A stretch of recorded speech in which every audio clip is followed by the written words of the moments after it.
Welcome into the Snapped Podcast, my personal audio journal. My name is Tyler Kluver. I'm a personal trainer and podcaster, but it gets a little bit deeper than that, and this show is going to give you an inside look on my thoughts concerning health and fitness, business, mindset, and creating the life that you feel lucky to live. I hope you enjoy the show. Sit back, relax, and let's have a day.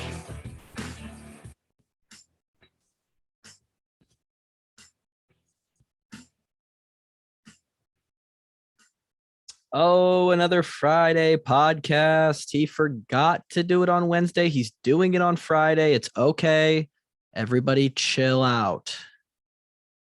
Everybody chill. I'm chill. Totally just let you go on Wednesday. Told you last week, hey, I'm going to be in Indianapolis. I'm going to be traveling. We're going to get it done. Didn't get it done. Didn't come through. And hey, guess what? We are realizing that when I'm on the road, I'm not great at the normal routine, at remembering and sticking to. I'm going to sweat my ass off if I keep my hood up. Had to throw this hoodie on because otherwise I would have been doing this no shirt. I've done that before. Yes, not going to do it today. Just decided keep the pecs away today. But we're back for another episode 82. Today is going to be called No Plan B. And no, it has nothing to do with oral contraception. So maybe a bad title, but it is what it is, and no Plan B. We're going to get into that in a second. Before we do that, let's talk about this past week. Today is the first day back home, full day back home after being in Indianapolis for 4 nights, 4 days, 5 days, 4 nights.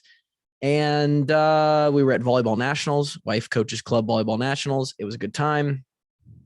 All that chatta. What the fuck? Chatta? Yada yada is what I meant to say. I don't know. Clearly we're befuddled. Kill him, dude. Someone put a gun to his head. Just let him go. I'm going nuts. I can't even speak. Told you guys last week that, hey, I'm going to update you guys on my routine, my current protocol within supplements, when I work out, how I structure my workouts, how long they go, when I'm going to sleep, what's up, when I'm taking those supplements, what kind of food I'm eating, how many calories. We're not going to do that. We're pushing that back another week because when things are relevant and on my mind, that's where we go. Last week, on the way to Minneapolis, I got a text from a acquaintance, I would say. Honestly, never even talked to the guy. Only online, 2022. It is what it is. And we've talked about some stuff before in the fitness space. And this time he sends me a text and says, hey, would you be interested in being one of the speakers for the weekly Rotary meeting that I attend on Wednesday nights? I'm familiar with the Rotary, and I'm sure many of you are as well. Some of you may attend. Hell, maybe some of you will be at the Rotary meeting that I'm going to end up speaking at. Who knows? So I let it sink. I let it simmer. I let it boil, marinate. And I think, you know what? Sure. I'll speak. I respond back. We figure out some details. Hey, is there anything specific you want me to talk about? Yada, yada. Ultimately, the narcissist inside of me won out. I don't know if it's actually the narcissist. In my opinion, how often, and maybe it'll be forever. I don't know. Some people are like that. Some people do great shit like that, and people want them to come and speak or want to listen to them talk for their entire lives. But I don't know how long that will be me. It used to be a thing that when we were at Iowa, it was when a little kid comes up or somebody in public notices you and wants to take a picture or wants to grab an autograph, as weird as that may feel to you, specifically the group that I was with, because none of us were really the star football player, right? So it didn't, if you're a star and you're one of the more popular guys, you're a running back, you're a quarterback, then it makes sense. That's just what you do. That's part of the gig. You're going to sign autographs and take pictures. But when you're the long snapper and they just want a picture because you're on the Iowa football team and you're with a couple other guys that are also on the Iowa football team, and you're packed in like sardines at a restaurant trying to just eat on a Thursday night. It's like, sign an autograph. Like, do they really want this autograph, or they're just kind of like doing it to do it? But you do the autograph, you take the picture, because the principle is, how long are people going to want you to sign something? For how long are people going to want to, when they randomly see you and recognize you? First of all, just being recognized in public is sort of a rare thing by strangers. But how long is that going to last in your life where you're relevant enough for people to want a picture? They want to capture the moment that they were in the same place as you. So you do that because that's pretty damn cool. In a similar sense here, how long in my life am I going to be relevant enough for people to ask me to speak in front of groups of people about my life and my experiences, right? So we go. So we are going to speak at this meeting. Water, respect. Therefore, I'm going to need something to talk about at this meeting. And I feel a little bit underqualified to be someone who speaks in front of people. It's not that I feel uncomfortable speaking in front of people. In fact, that's what I'm doing to you right now. It's a little disconnected because I'm actually not speaking in front of a single person as I do this live. But this does go out to 150, 180, maybe 200 people. I don't know. You crazy bastards are growing this little podcast to a larger number than I thought possible. On the walk-ons, we're speaking to thousands of people twice a week. And then last year, I picked up the old post-game radio gig, and that's even more people. Thousands of people driving, either sitting at their house after an Iowa game or driving home from the game with the radio on, listening to me break down what just happened.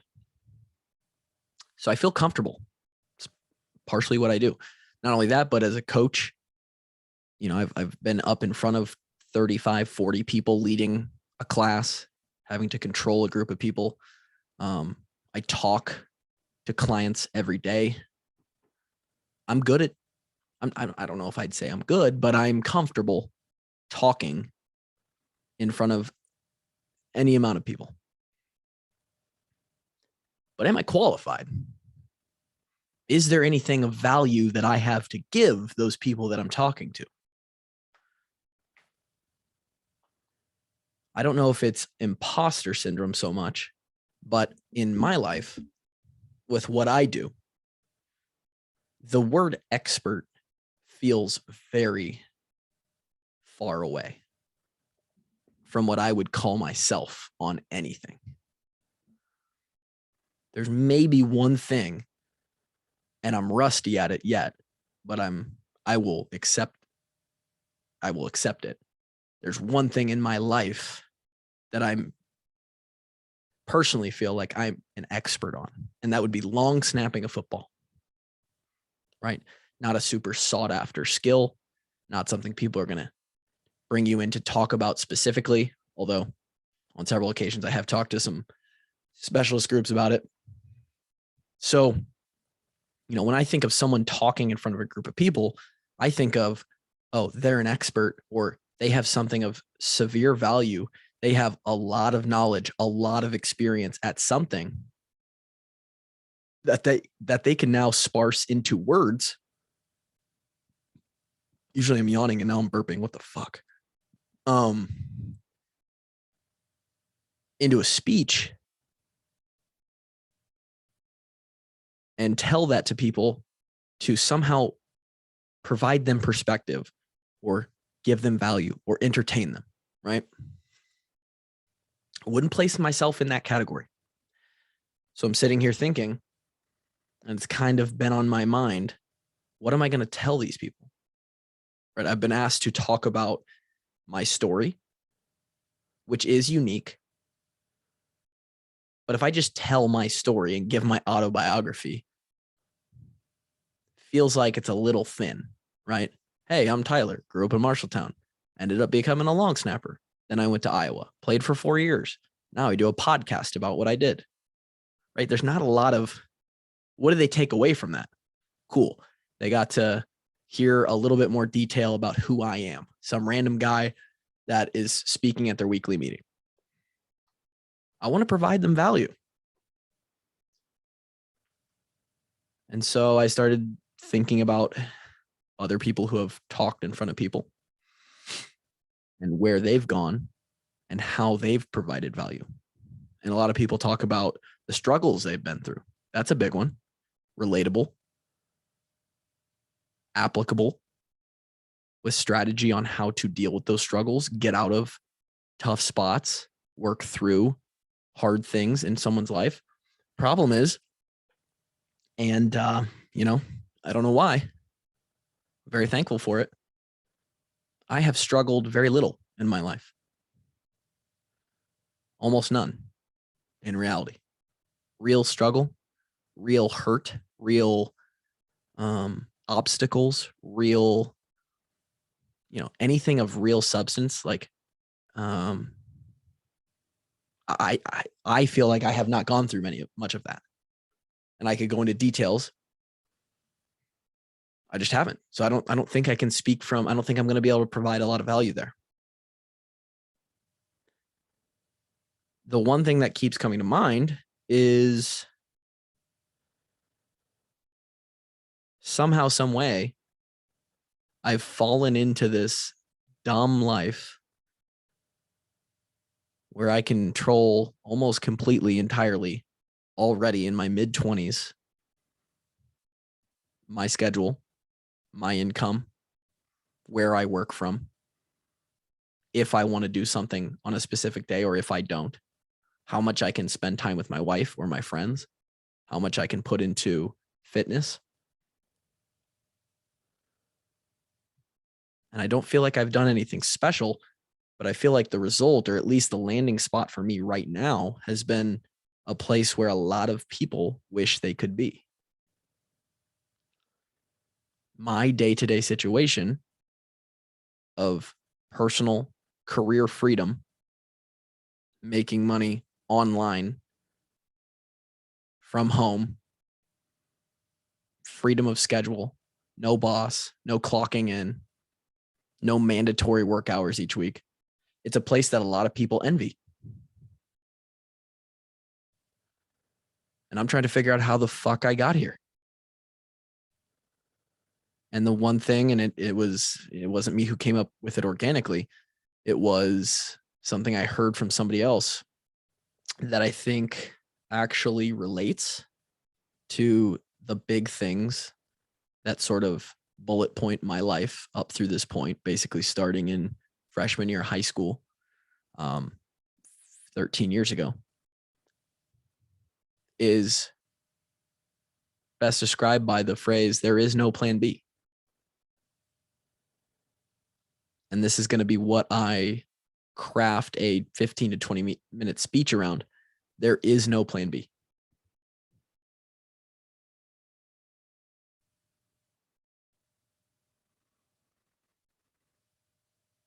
What do I mean by that? What do you think about when you hear that phrase? There is no plan B. You might think it's a negative thing. It's a bad thing. Unprepared, lazy, fear. I think I come at it from a different angle, unintentionally. And it speaks to the natural discipline that I have and that I've crafted as well. Speaks to my motivations, speaks to the logical side of me, and sort of how I perceive and think about the language we use, because I'm very big on language. Language meaning what we tell ourselves and what we tell others, and the narrative that we craft becomes what we verbalize. It's the most prevalent on the front of our mind, things that we think about and that we're doing, those thoughts become words, words become actions, actions become habits. When there's no plan B, there is no option to fail. When you are attacking plan A, the only plan, whatever goal or progress you're trying to reach, there's one option. Well, there's two options. Do or do not do. And it makes it very clear that if you don't do the things you know you need to do, well, you're clearly not going to reach your goal or your progress or the next step or the next promotion or move from the B team to the A team or XYZ, plug it in. It makes it crystal clear that there is one path, and it's the path of work and dedication and discipline and giving everything that you have, regardless of whatever result you're going to end up getting. Because you know that that is the only reason or the only way that you may find success. And choosing to not do any of those things will certainly not get you to where you want to be. That is the definition of no plan B.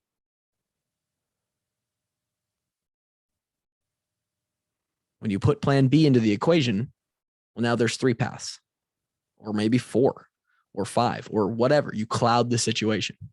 You say, okay, here's plan A. Here are the behaviors, things, activities, projects, whatever it may be that I need to do for the best success. On the other side is that not doing anything, which we know is ultimately not going to get you anywhere. But then plan B and C and D are all in the middle. And subconsciously, you make it okay for plan A not to work out.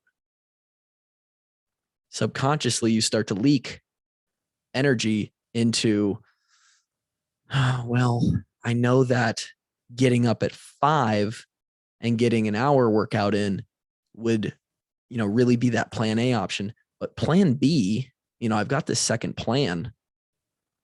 And if I get up at 5:30 and only do a half hour working out, I'm still going to be putting in some effort. I'm still going to be following one of my plans. It's not the best plan. You start to subconsciously be okay with not doing the most. Slacking. And you make excuses for yourself because, yeah, plan A didn't work out, but we got another one. We're not total failures.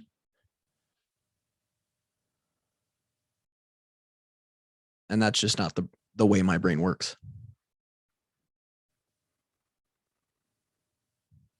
And it's the way that I've attacked the long snapping when I decided that that's what I was going to do for college. It's the mindset I used without even really actively thinking about it this way when I got to Iowa City. And when I personally thought about my career and how my 4 or 5 years at Iowa were going to turn out, there was one plan. When we started the podcast, there was only one plan. There was hardly a plan A. You just do it. There is no plan. There's no plan B. And because there's been no plan B, and I'm good at working hard and showing up consistently, and I get a little lucky and slightly creative and slightly business savvy, shit has worked out. But who knows what would have happened if I would have gave myself that out. So that's what I'm thinking about talking about. Hopefully that resonates. I don't know if it will or not, but I think that's about the most value that I can provide.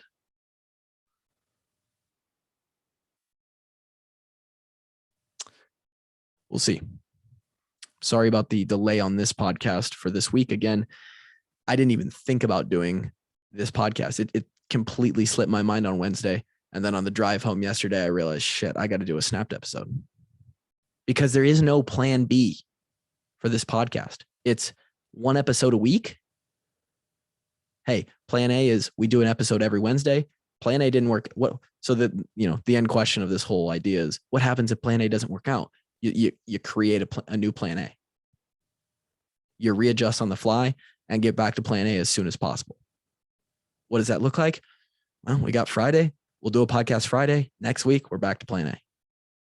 We'll still get one out this week. It'll be a couple days late. The last 3 weeks have been anyway, but we're still getting one out per week. Plan A. If plan B was, hey, if we miss Wednesday, we'll just skip that week. Who knows where this podcast would be? It applies to everything. I promise I will be giving you the protocol of all things Tyler Kluver on the next episode. Unless something comes, but that is going to be an episode in the next 2 or 3, I promise. Episode 82. Hope you enjoyed listening. Hope you have a fantastic 4th of July weekend. Until next week, we'll talk then. Peace.